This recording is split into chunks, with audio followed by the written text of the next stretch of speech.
Hello friends, ওপি digital blueprint এই চ্যানেলে Andy বাক্স, কলিন্স মান্না, কমফোর্ট সবাইয়ের সাথে আমি কথা বলেছিলাম।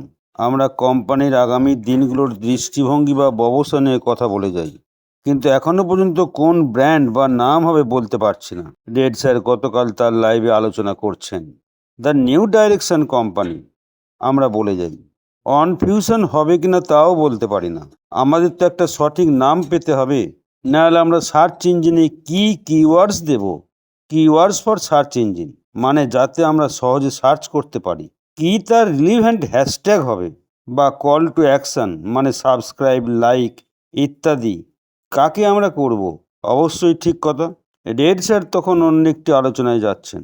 মিডিয়া এবং আইনি সংবাদ মাধ্যমগুলি এখনো পর্যন্ত 2025 সালের জুলাইয়ের মাঝামাঝি কোনো গুরুত্বপূর্ণ সিদ্ধান্ত বা এসিসি মামলার নিষ্পত্তির খবর দেয়নি।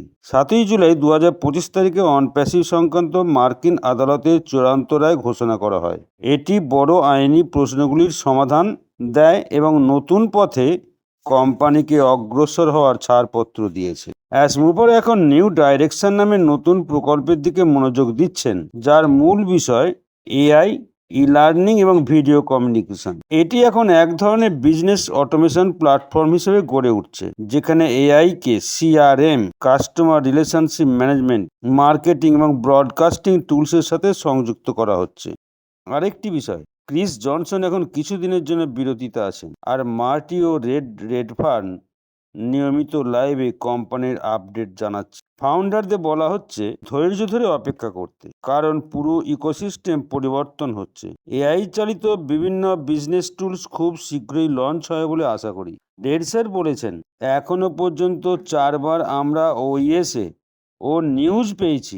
নতুন কোনো নিউজ পেতে অন্তত মনোযোগের সাথে 2বার ওইএস লগ ইন করুন। ধন্যবাদ।